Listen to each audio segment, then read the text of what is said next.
For anyone who's driven along Highway 280, looked to the western hills and wondered, what's out there? What wonders are woven into the tapestry of ridges and ravines? What mysteries are shrouded in the rolling fingers of fog and forever forests? Much of it is land protected and preserved in perpetuity by the public, beginning 50 years ago, when ordinary citizens did something extraordinary and led the effort to create the Mid-Peninsula Regional Open Space District, otherwise known as Midpen.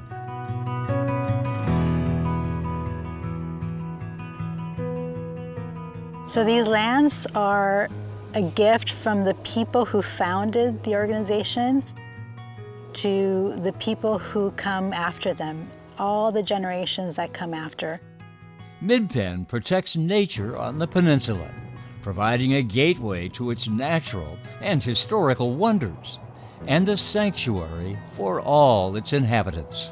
Coming out here, this reinvigorates me. It connects me to the earth. It inspires me. Some of my best thoughts about life and how best to live it happen when I'm out on Midpen lands. Roaming these ridges are some of the most secretive, charming, and iconic wildlife California has to offer. A lot of folks don't realize that we live in an incredibly diverse area, and we live in a biodiversity hotspot. These lands are also layered in human history. They're a time capsule of California's past and a guide to its future. One of the things that I love the most about this is the sense of discovery, that every time we come out, still even, we find new things that we didn't know about before, that we piece together from those layers of history. Some of that history has left the land wounded and scarred, and Midpen is working to heal it.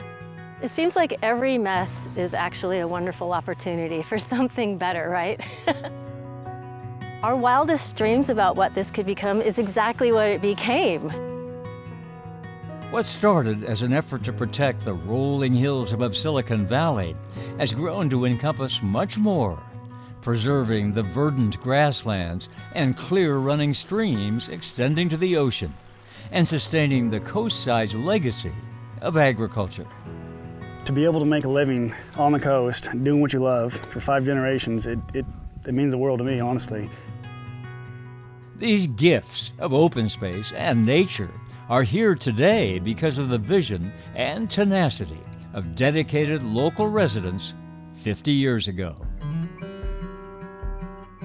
In the early 1960s, the orchards and farms that made up the Valley of Heart's Delight were giving way to the business parks and suburbs of Silicon Valley.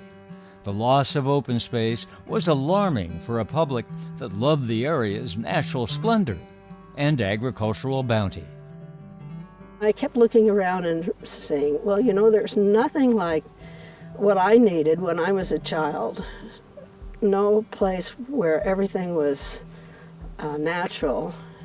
The creeks had been cemented in and were carrying water down from the hills in concrete. Nanette Hanko, then a mother of 3, was one of the many who yearned to protect the diverse landscapes of the Santa Cruz Mountains and our access to them. She joined together with a growing cadre of conservation-minded community members and organizations, like Green Foothills. These were people who were otherwise, had full-time jobs. There were scientists and geologists and school teachers and housewives, lots of housewives. I think they had this vision of what was going to be lost if they didn't take action as soon as possible. Encouraging that action were local journalists, including an influential editorial by Jay Thorwaldson of the Palo Alto Times. Out comes an editorial saying those conservationists, or whatever they're called, should get off their butts. That isn't exactly what he said, but that's what it said to me. And they should do something positive, like form an open space district, like it happened in the East Bay, in the 1930s. Nanette took up the challenge and from her living room, a grassroots effort called Room to Breathe was launched. They organized the community, rallied political support, and sponsored Measure R, a ballot initiative to create a special governmental district to preserve open space, and its language reads like poetry. Open space is our green backdrop of hills. It is uncluttered baylands where waterbirds wheel and soar, where blowing cordgrass yields its blessings of oxygen, where the din of urban life gives way to the soft sounds of nature. So Nanette Hanko really shows that it really just takes one person to create a massive movement.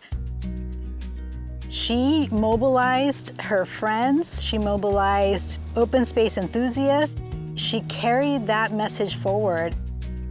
In the election of November 1972, citizens on the peninsula voted overwhelmingly in favor of Measure R, giving birth to Midpen. It was a watershed event that changed the future of our Bay Area landscape. Everything you do every day can make a difference. You have so much time here on the planet, and if you decide that you want to be part of a change that you feel is really important, then do it. The first Midpen property was Foothills Open Space Preserve, and before long, the number of preserves began to grow, encompassing the region's great diversity and beauty, and providing essential habitat for native plants and wildlife, while protecting the headwaters of important watersheds. But Midpen needed to move faster than the bulldozers, so in 1977, Midpen proposed forming a private land trust to work with landowners. Dubbed the Peninsula Open Space Trust, or POST, the group has become Midpen's primary nonprofit partner. They're able to be nimble, quick, and work privately with landowners as they acquire land, and then they transfer those to us, which then we can then move forward and manage these lands into the future with the resources and the staff that we have. With the help of POST, Midpen was able to connect even larger swaths of open space in a growing greenbelt. At its 50th anniversary, Midpen cares for more than 65,000 acres in 26 open space preserves in San Mateo, Santa Clara, and parts of Santa Cruz counties. These lands are public lands. They belong to the public, and they are under the care and stewardship of Midpen. And our role is to conserve them, to manage them, to steward them, to protect the resources that are part of them, to restore areas that have been damaged in the past, to make sure that species and plants continue to thrive, and to open up certain areas to the public so that they can also come onto the lands and enjoy them themselves. Over the years, the public has continued to support and renew its commitment to Midpen, most recently in 2014 with the passage of Measure AA. Measure AA has infused a whole new ability in the district to be able to do larger projects and have a grander scale to our mission. Measure AA has provided essential resources to restore and make accessible additional lands throughout the region, including Bear Creek Redwoods and the iconic peak of Mount Umunhum. Work like this is especially important as we face new challenges in the years ahead.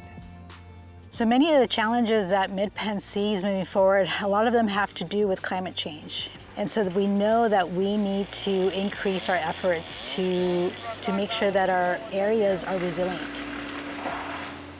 The many people who created and have supported Midpen this past half-century have given all of us an extraordinary gift of nature and a responsibility to carry forward Midpen's important work.